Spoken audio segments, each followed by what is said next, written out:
A city known for some of the absolute worst roads imaginable. Why would I drive 6 hours to go to this car show?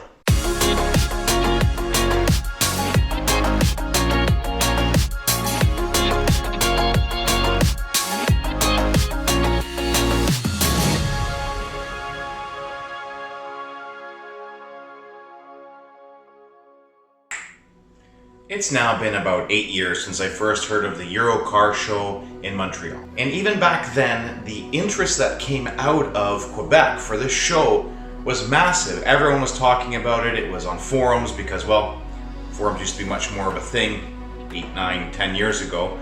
So I shined up the car, which was at that point a Volkswagen, and headed down the 401 and went to the show. Bureaucracy has changed venues. The first time I went, it was at one track, and now it's at another. And although the show has always been on the outside of the city itself is what's actually the draw. For me, there is no bureaucracy without the city of Montreal. And in that city, I always plan for the same 3 things: Schwartz, St. Joseph's Oratory, and definitely Stogies. Summary: cigars, views, and meat. Not necessarily in that order, it depends on how the weekend goes. The point is, that's the stuff that I try to see because you know what? Car shows can be boring. And finding good food at a car show is generally never available. I mean, some have some fantastic food trucks, but in this case, when you're in Montreal, you gotta eat well in Montreal. Before I move on to the show, I wanna talk about these 3 things because there's a reason why I always make an effort. First things first, Schwartz. Montreal smoked meat is the thing. Expect a line at Schwartz, it's worth it, okay?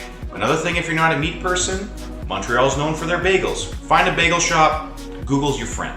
St. Joseph's Oratory is another experience. It's a Catholic church that is on a massive grand scale.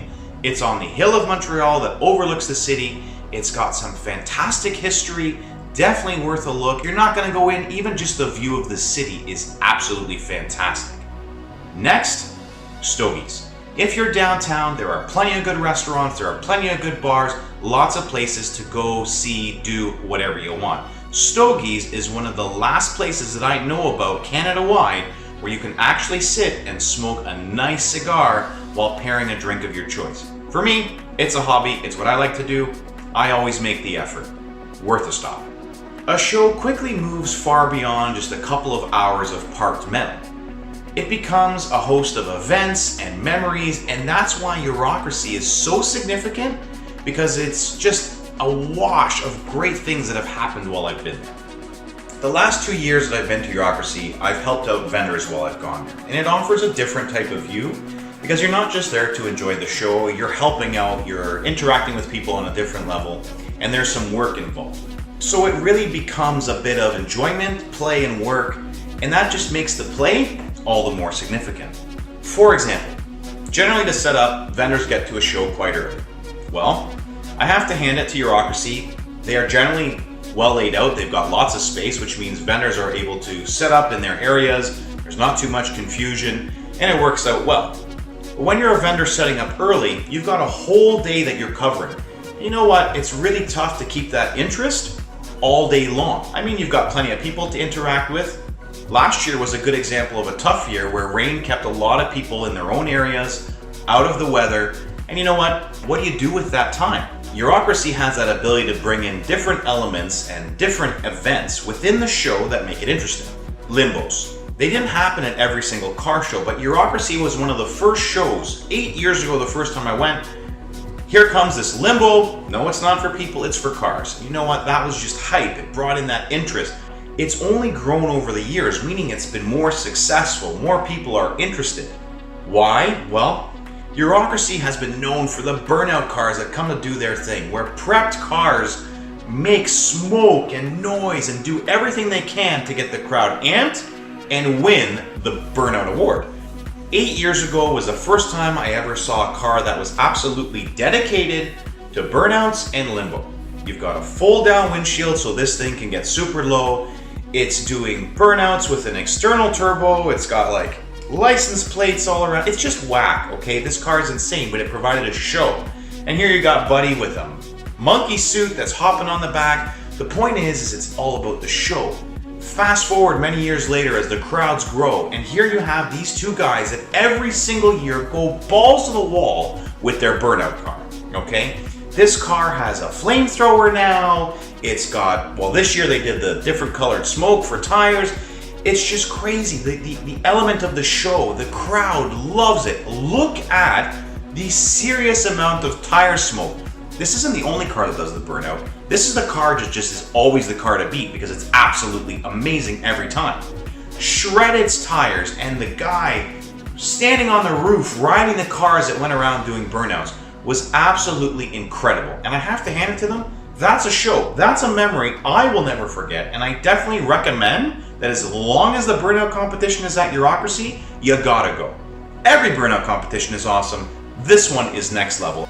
Bureaucracy has the ability to build massive memories out of little events. And I mean, it's not necessarily that different these days from other car shows. Generally, I try to write down what I'm going to say in these YouTube video things because my memory can be sporadic, and you know what, so are these videos. But I remember 2 years ago, a guy doing a massive Burnout with his parents there. I'm pretty sure they were his parents. After he got out of the car, he brings over a ring pop and proposes to his girlfriend.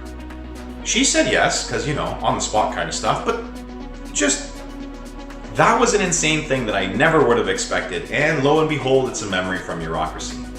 I'm going to admit something now. I've applied to Bureaucracy a couple of times now, and my car has never been accepted for the car show. It's never been good enough.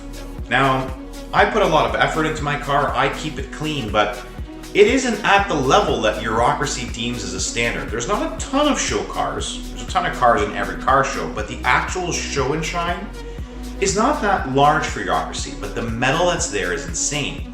The effort that goes into these cars, which may be more on the air of trailer queens than, you know, daily driven or track driven. The fact is these cars all have stories. I remember seeing this clapped out Audi TT with massive camber. It's weird, it's different, but you know what? It took effort, it took a build, and that's what you like to see. It's something that's different. Seeing top quality cars and driving to see cars that I don't see every day is a significant part of why I like Bureaucracy. Over the years though, I've moved beyond a show car kind of desire into getting on track. And well, that's my favorite part of Bureaucracy personally. The iCar Mirabel circuit that it's hosted at is very easy to get on track. It's not expensive at all, and it's fun. It's a short track, it's a bit of a bumpy track.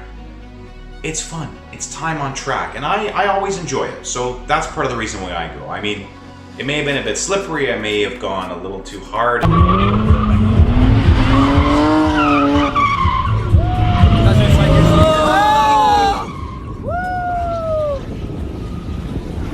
What an animal!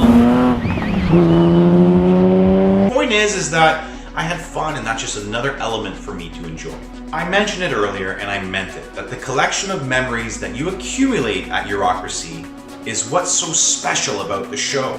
From the Burnout box and seeing tires go to shreds to maybe shredding it on track or in the quarter mile, seeing top quality cars and either respecting or learning from them, that's what it's about. Then once that's all done, you go back into the city and you're either eating with friends or going to the club, or maybe you've got a chalet that you're going to and hot tub party. Whatever it may be, you're enjoying yourself. That's the point of the destination, and that is why I say it's worth all the potholes. Swerve around them. The point is the show is worth it. Go. Destination shows are more than just the show itself. It's about that long journey where, you know, maybe you've got a buddy who broke down and he comes along at 2 in the morning and you're all drinking in the parking lot of the hotel waiting for him. And it's a big old fun fest. Yes, that's happened. The point is that there's lots of memories to be built. And I may have sound like a broken record at this point. It's worth it. Put it in your calendar. If it's not Bureaucracy, it may be another show that you've never been to before. Make a trip out of it, make a weekend out of it. It's worth it.